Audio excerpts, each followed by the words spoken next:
शादी की पहली रात मेरे पति की मौत हो गई। उसी वक्त ससुराल वालों ने घर से निकाल दिया।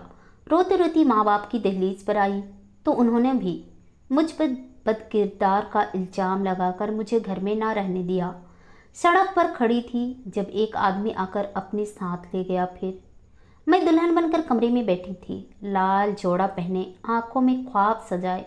ना जाने उस दिन के लिए मैंने कितना इंतजार किया था, लेकिन क्या जानती थी कि आज ही मेरे सर पर विधवा का ठप्पा लगा दी जाएगी।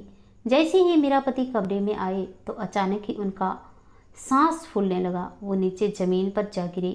मैं उठकर ऐसी ही हालात में उनको देखने लगी, लेकिन थोड़ी ही देर में सारा घर जमा हो गया। डॉक्टर ने आकर उसका चेकअप किया और कहा कि उसकी मौत हो गई है। सब ने मुझे बुरी तरह मारना पीटना शुरू कर दिया कि तुमने हमारे जवान बेटे को खा गई, मनहूस, चल यहाँ से दफा हो जा।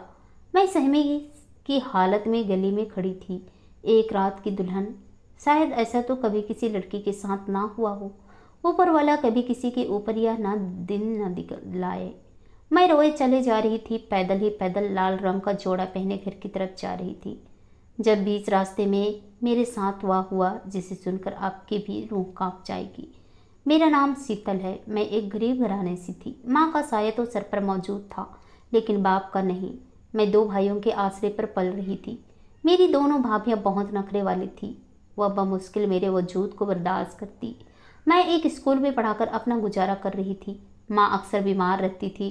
उनकी दवाई गोलियों का खर्चा भी मैं ही स्कूल से आने वाली तनख्वाह से पूरी करती थी। भाई खर्चे के नाम पर 1 रुपया भी ना हाथ पर रखते थे। माँ हर वक्त मुझे कहती रहती थी, बस तो अपने घर ही हो जाओ, ताकि मुझे भी थोड़ा सुख का चैन मिले। लेकिन मैं क्या जानती थी कि मेरे नसीब में तो ऐसा कोई सुख लिखा ही नहीं। फिर मेरा एक ढंग का रिश्ता आया। माँ के जानने वालों में वो लोग थे। उन्होंने मुझे पसंद किया और दूसरे दिन ही रिश्ते के लिए हाँ कर दी। मैं इतनी जल्दी माँ को छोड़कर जाना नहीं चाहती थी, लेकिन फिर सोचा कि कब तक भाई भाभी के सर पर आफत बनकर बैठी रहूंगी। मैंने रिश्ते के लिए हाँ कर दी। 2 महीने बाद शादी की तारीख रखी थी। फिर एक दिन माँ भाभीियों के साथ शादी के सामान खरीदने गई हुई थी और मैं घर में अकेली थी जब छोटी भाभी का भाई चला आया।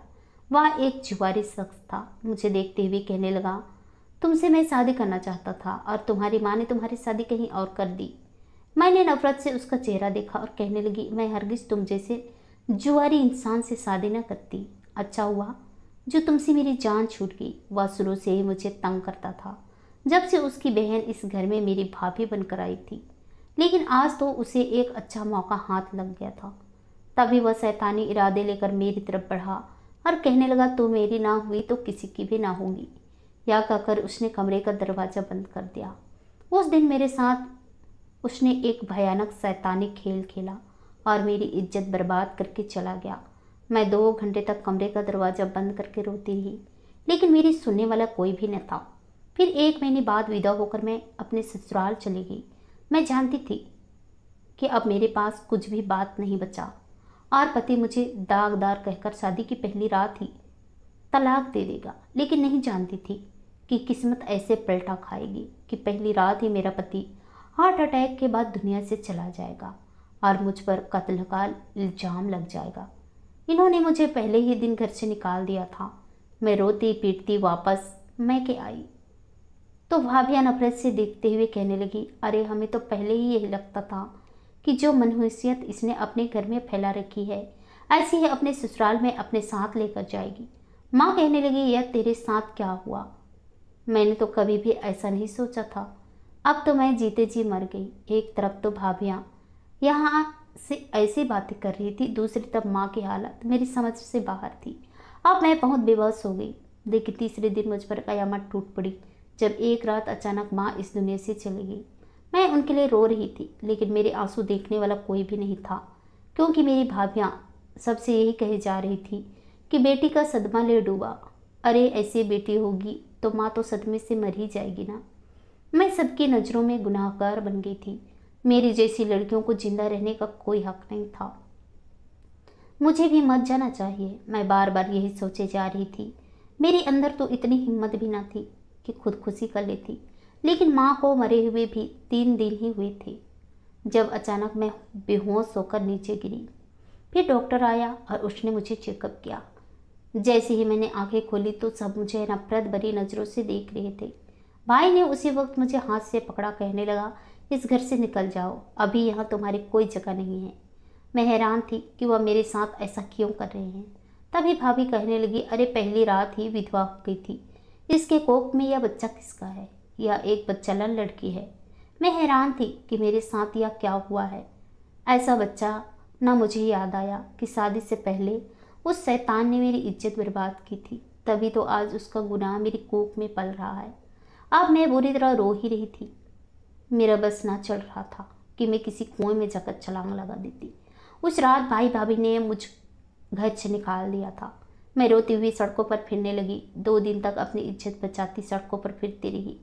फिर तीसरे दिन एक दरख्त के नीचे बैठी थी जब एक आदमी चला आया। उसने मेरे सर पर हाथ रखा और कहने लगा, बेटा क्या हुआ है? मैं कल से तुम्हें देख रहा हूँ कि तुम इस दरख्त के नीचे आकर बैठी जा रही हो। पूरा पूरा दिन ऐसे ही बैठी रहती हो, ना कुछ खाती हो ना ही यहाँ से जाती हो। क्या तुम्हारा कोई ठिकाना नहीं है?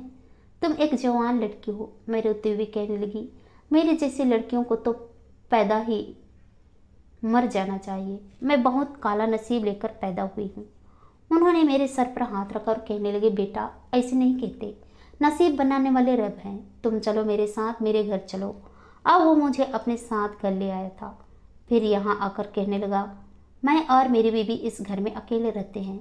मैं एक ठेले पर फ्रूट बेचता हूँ जिसमें हम दोनों मियाँ बीवी का बहुत अच्छे से गुजारा हो जाता है। तुम यहाँ पर रहो। मैं सर झुकाकर कहने लगी, मैं एक मलिन लड़की हूँ, क्योंकि उसे एक आदमी ने तार तार कर दिया था, वह भी शादी से पहले ही। फिर शादी की रात अचानक मेरे पति का मौत हो गया तो वह बुजुर्ग मुझे समझाते हुए कहने लगे, बेटा इसमें तुम्हारा कोई कसूर नहीं। अगर तुम्हारा पति मर गया था तो इसमें तुम्हारा कोई कसूर नहीं है। तुम हमारी बेटी बनकर इस घर में रहो। मैं दिल में सोचने लगी, कैसे इन्हें बताऊं कि मेरे वजूद में गंदगी पल रही है, वो भी उस शैतान की जिसने शादी की पहली रात मेरी इज्जत लूट ली थी। मुझे बताने की हिम्मत ही न हुई। जब 2-3 हफ्ते गुजर गए तब मैंने हिम्मत करके उस बाबा की बीवी को बताया कि मैं पेट से हूँ। मैंने उसे यह नहीं बताया था कि यह किसकी गुनाह का है। उनकी बीवी समझी कि शायद यह मेरे पति की औलाद है।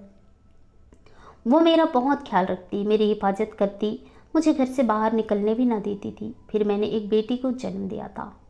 ना जाने क्यों मुझे अपनी बेटी से सख्त नफरत महसूस हुई थी। इस बात का राज उन दोनों पति पत्नी भी जान लिया था। फिर मैं दोबारा से एक स्कूल में पढ़ाने लगी। मेरी बेटी 6 महीने की हो गई थी, जिसे माँ जी ही संभालती थी। फिर एक दिन मैंने बाबा जी और माँ को यह राज बता दिया कि यह बेटी मेरी नहीं है, ना ही मेरे पति की है, बल्कि किसी दूसरे का गुनाह है। तो बाबा जी कहने लगे, बेटा इसमें इस बच्ची का क्या कसूर है? यह नफरत के लायक नहीं है, इसलिए तुम भी दिल बड़ा करके इसे अपनी ज़िंदगी में शामिल कर लो। मैं रोते हुए कहने लगी, कैसे दिल बड़ा करूं? इसे देखती हूँ तो मुझे उस शैतान का चेहरा याद आता है।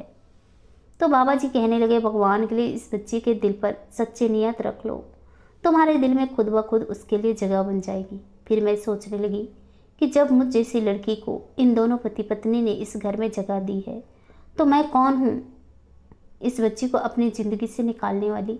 यही सोचकर मैंने इस मासूम को पालना शुरू कर दिया। फिर उसी मोहल्ले में रहने वाले नौजवान से मेरी शादी कर दी और किसी को भी ना बताया कि वह मेरा गुनाह है। उन दोनों पति पत्नी ने इस बच्चे को पालना शुरू कर दिया था।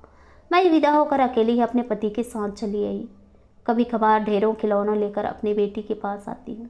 मैं इन दोनों पति पत्नी का एहसान मानती हूँ, क्योंकि इन्होंने मुझे नई जिंदगी दी, वरना तो शायद मैं डिप्रेशन के कारण खुदकुशी ही कर लेती। आज मैं अपने घर में खुशहाल ज़िंदगी गुजार रही हूँ, लेकिन जो कुछ मेरे साथ हुआ, जब जब उसे सोचती हूँ तो यकीन नहीं आता कि मैं यह सब कुछ झेल चुकी हूँ। जहाँ इस दुनिया में बुरे लोग हैं, वहीं कई लोग ऐसे भी हैं जो दूसरों का दुख दर्द समझते हैं, दूसरों को अनाथ बेसहारा समझकर उनके सर पर हाथ रख देते हैं, और वो बाबा जी और माँ जी उन्हीं लोगों में से शामिल है। आशा करती हूँ दोस्तों आप लोगों को ये कहानी पसंद आई होगी। कहानी पसंद आ रही तो कहानी को लाइक कीजिए, शेयर कीजिए, कमेंट कीजिए, और ऐसी कहानी सुनने के लिए प्लीज़ हमारे चैनल को सब्सक्राइब जरूर कीजिए। तो चलिए दोस्तों, मिलते हैं नेक्स्ट किसी नई कहानी के साथ। तब तक के लिए बाय बाय, अपना ख्याल रखिए।